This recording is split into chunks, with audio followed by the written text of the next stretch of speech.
Welcome to Art with Mackenzie. Thanks for being here so we can do some art together. We are going to make something awesome. Be sure to check out my website and Etsy page for all kinds of cool art for your home. Welcome back to part 9 of how to model a T-Rex in Blender. We have come a long way so far. We've built our dinosaur, given her some details, worked on her face, her teeth, her mouth, and today we are going to focus on her legs and feet, and then later on some of her claws. So we'll go into edit mode, and it's going to take a second because there's a lot of detail here, and yours might take a second too. That's okay. We're just going to look at what we got. Now we are our object is our T-Rex, so she is what's in edit mode, but our claws, which look fantastic, those are separate objects. And whatever you manipulate that is in the edit mode will not affect what's not in the wireframe. So I'm going to clean up my menu in the upper right hand corner to make life a little bit easier, and I'm going to show you step by step what I do in case yours is a little cluttered too. So we'll right click on Scene Collection, hit New Collection, and it'll pop up down here at the bottom, and you can double click on it, and it might take a second. It's a bit of a pain. We don't want to duplicate. We'll double click. There we go. And I'm going to rename this one Claws. And oh, I messed up. Double click. There it is. This one's going to be Claws. And all those new claws that we made in our last video, I am going to put here. And I'm going to turn off the upper and bottom teeth viewport because we're not going to need to see those. Now I'm going to move all my claws from my main collection to my claws collection, and I just right click and drag it all the way down and let go into the new claws collection. That way it keeps my viewport organized, and if I don't need to mess with the claws, I can just turn off the collection as I did with the upper and bottom teeth, and boom, they are gone. So we don't have to worry about that, and your system doesn't have to worry about rendering it as you continue to sculpt. So we're going to click on Draw and just start getting after it. How I do things is the way I do it. You can do it any way you want if you're following along. Then I assume you just want to make something cool looking, and that's what I plan on doing. So I'm going to smooth out some of these areas first, underneath where the toes were that we couldn't see before. And I'm just going to start drawing on, oops, I hear that squeaking. And I'm just going to start drawing on individual scales. And I usually start up by these big toe scales and then work my way around, kind of get a perimeter going, and then I fill in between. This also helps with the organization and pattern of the scales that I'll be using. Because I want the pattern to be natural looking, but not chaotic, and not perfectly symmetric everywhere. But this will give me a nice border to where I want to go and where to fill in. And then I hit Control, throw in a little bit of detail lines, and that'll also help with where I put all of these scales. Now, I did speed up the video because this is time consuming, and you don't want to sit through, an hour and a half of me just putting on little tiny spots and dots and scales. So I am just quickly showing you how I'm doing it, and you go at your own pace. And you can pause the video whenever you want, or come back to it whenever you want. But here I'm just showing you how I do it to give it a really cool effect. Now with the big dinosaur, I'm not too worried about intense detail, but I do want her to look fairly realistic. And I'll go to draw sharp for these top scales, and I'm just using my pencil and scratching up and down along the scales with her toes. This adds a little bit of detail, cuts up the smooth pattern that's on her scales now, and any little bit of detail that breaks up what you're looking at with your eye helps you add realism to your sculpts. And I use a very small cursor. I go back and forth and I just squiggle. I don't really care how it's looking, because again, you'll see here in just a second that all this little tiny squiggling with haphazard nonchalance that I draw it in has a really big effect on the overall look of her toe. As you can see, it's already looking way better than it was just a minute ago before we started. Now if you're working on just her leg, because I do have a Mina leg that I've already sculpted and printed out, I do take my time a little bit more, but I'm still using the same basic techniques to get the desired look. And don't forget her little pinky toe. And just scratch, scratch, scratch.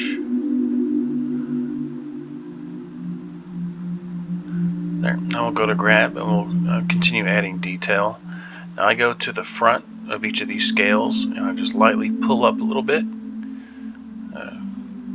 It doesn't take much. I just want to differentiate each scale. But for right now, I grab the front and lightly pull up along the edge using a small cursor.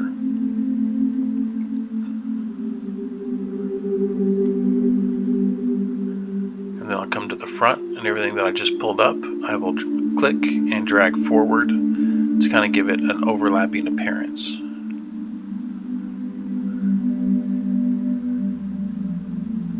And go to each side, do a little bit of that overlap.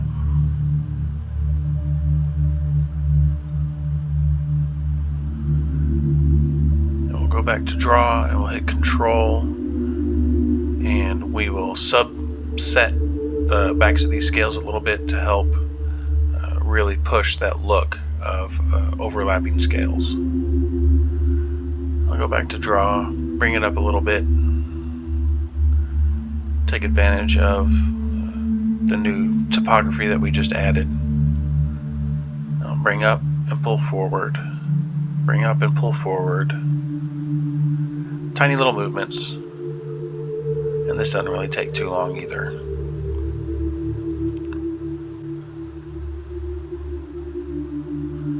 And then we'll do the same with the middle toe. Just grab that front edge, pull up with your pen, go to the other side, do the same thing.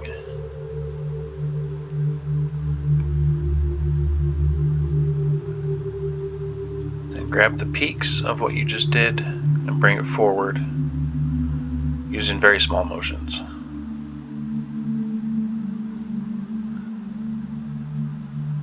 This helps give a smudged look, and it takes away from the digital look of digital sculpting. Because you do not want your sculpts to look like they were made by a computer. Because although technically they are, you are the one who is manipulating every surface to create your artwork. Now I've added a new tool called Crease that you can use. I use it rarely, but it will fold parts of your sculpt together, and I like to use them in between the scales here. That kind of brings them in. It breaks up the sizing, so it looks, again, a little more natural. And I just play with it. I'm not doing anything preset here. I just have fun and see what looks right. We'll go back to the grab tool and get back to finishing off those top scales.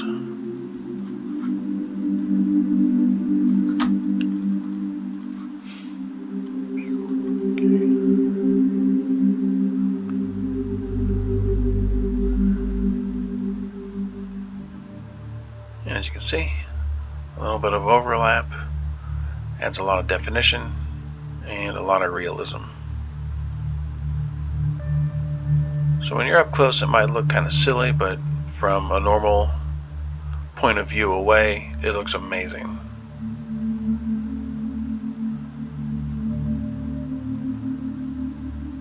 Okay, now we're going to go into edit mode.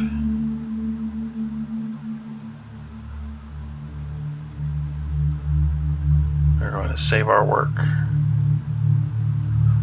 Always remember to save your work. Now, before I said we would be getting to this part, and now we are here. And you can see there's just a few faces we have to manipulate. So we're going to go to Dynatopo. This warning will always come up, so just hit OK because it's not that big of a deal. It's just telling you it's going to mess with your topology. My system takes a second. And we'll go to the drop down menu. We will subdivide edges and use the brush detail. So we'll go to draw, and when you use draw in Dynatopo, it adds topography, adds faces, adds vertices, and that'll give you a lot more area to manipulate. That way you can have finer detail. Now there's a feathering effect, so it's not just the line that you're drawing here. There's quite a few faces off of that drawing that add the detail that subdivide. So I don't worry about doing the whole portion. I just do little bits and strips like this because it will subdivide enough for us to get the detail that we want here. And I just go along the bottom edges because this also helps later on with that overlapping that we did with the toes. We're also going to do with these. So this will bring up your surface a little bit and give you a little bit something more to play with.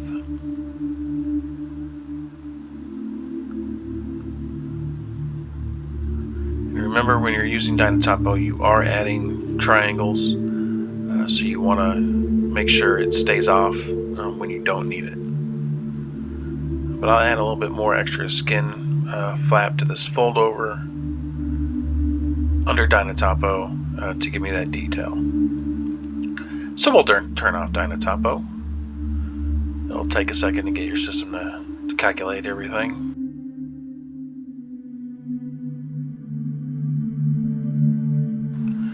And when we go back into edit mode,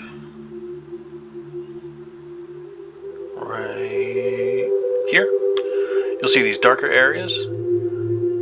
That's what has been subdivided, and those 5 faces that we had before is now like a dozen. So we have a lot more area to play with and to get that extra detail in. So we'll go back into Sculpt, and I'm going to smooth out all this new surface area that we added. And we'll go into Draw Sharp. Now I'm still just holding down Shift to smooth, as a reminder in case you forgot. With any tool that you have, holding down Shift will turn it into a smooth brush. And now, just like the toes, I'm going to squiggle up and down all the way along these top scales to muddy it up a little bit, give it that detail. And the more detail you add to your model, I think, the better it looks. If you're going for simple, then make sure it is super simple. If you're going for detail and realism, then go all out. Don't do it halfway. If you do halfway realism, it's just not going to look right. It'll look lazy. So take your time. Take as much time as you need to get the detail that you're looking for, and make sure it's as much as you can put in.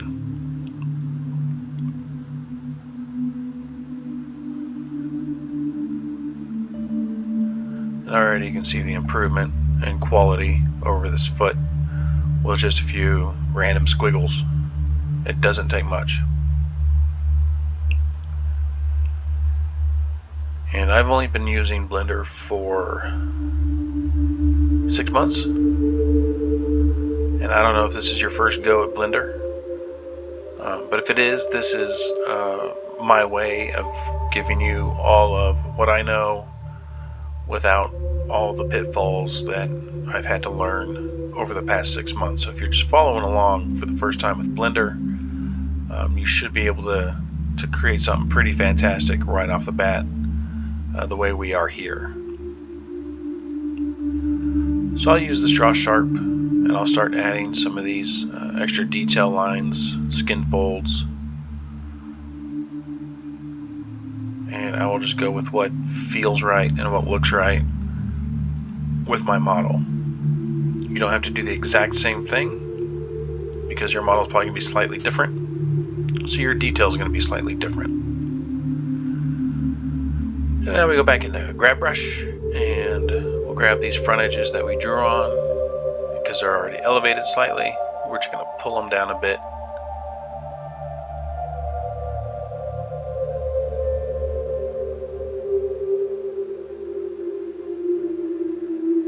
We'll give that overlapping look. And anything you messed up before, this is your chance to fix it. It's just like clay. Find what you got. If it doesn't look good, slap some clay on it, mold it, and then fix it as you go. And all those terrible lines that we drew before, well, now they look like good, normal lines. And that is our foot. And she looks pretty good. So let's see if we can do the same thing with the hands. I'm going to start off working her arms. She's got some muscly arms. Yeah, they're short and they're almost useless, but she can scratch her cheek with it, or scratch her belly, maybe scratch her knee. I don't know. She's got short arms, but they are strong and powerful, so we're going to add some muscle for it.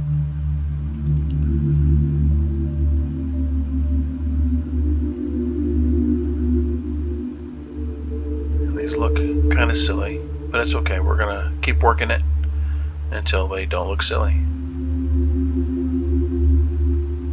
I just tap, add, hit Control to take away. Start working on some of that definition. Get some smooth lines out. And just like the knees, I will come up to her elbows and I will draw a little bit of extra skin where her elbow bends. I think it looks neat. And I'll do the same thing under here where her paws go. And we'll hit Control to get a little bit of that knuckle definition in. Differentiate the pads. And I'll draw in some straight lines to help show that she's got some tendons. I need to fatten out her fingers a little bit. And you're going to do a lot of drawing and then holding Shift to shade. And whatever you just drew, it'll kind of knock it down a little bit. And holding Shift to shade to help even out that surface works better than holding Control to undo the drawing, or do the opposite of adding, because it'll take it away too much And I don't like that so much. So I just hold shift every time I need to smooth something out, instead of holding down control and taking away what we got. But I'll be doing something a little bit different with these fingers. I'm not going to be adding each scale. Instead, we use draw sharp, and we're just going to draw a bunch of circles. So yes, it's also time consuming, and I have sped up the video for you. And all I'm doing is going over all the surface area of the underside of her claws and her hands, and adding these little circles. And this will help show the definition in her fingers. It's really easy, it's just time consuming. And most of the complicated details that you see in professional works is really just a bunch of simple techniques, like drawing a bunch of circles. It really doesn't take much to enhance all your art with some simple movements. It just takes a lot. And a little bit of patience goes a long way.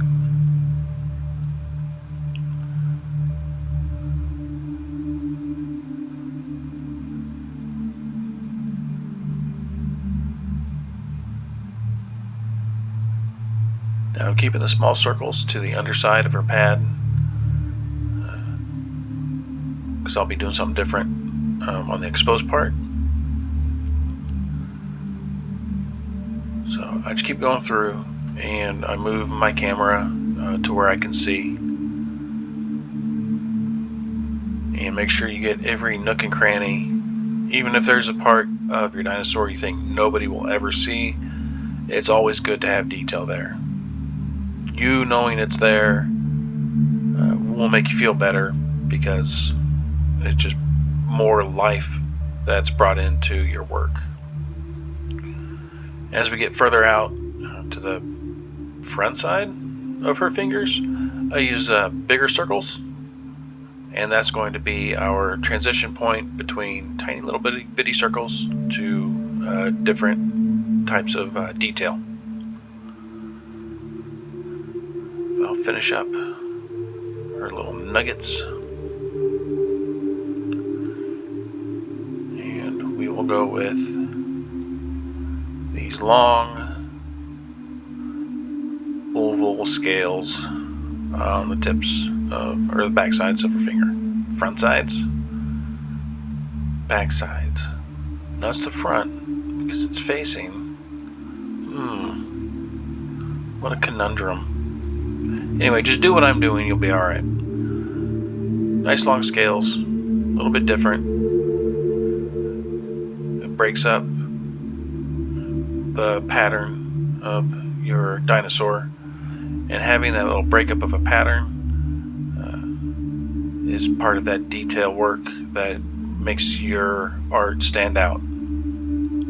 Yeah, you could have tiny little circles all over the whole thing, but variation really enhances your artwork. And we'll go into some big fat scales on the top. A little bit less work because they're bigger. And I'm not happy with the arm, but when I put detail on it, it helps me get a better feel for what it's going to look like later.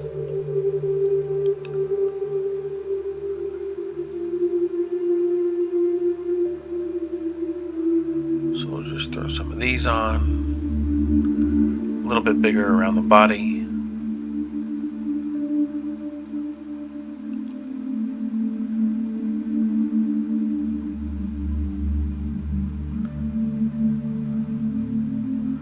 The back side of her arm.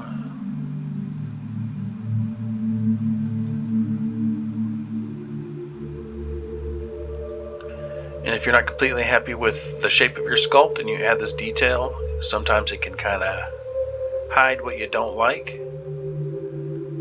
And that's pretty neat. So that's why I like adding detail, even though the base shape isn't exactly perfect, because I know adding that detail will make it look better. But there we have it. We got the toes and the arms done.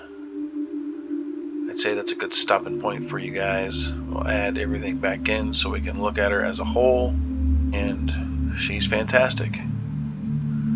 So I will be having master classes on her head and legs and other dinosaurs as well later. And to help me do that, you can like and subscribe on these videos, and this will help me give you more content for modeling, so you can create more of your own artwork. So I'll see you next time. Thank you. Bye.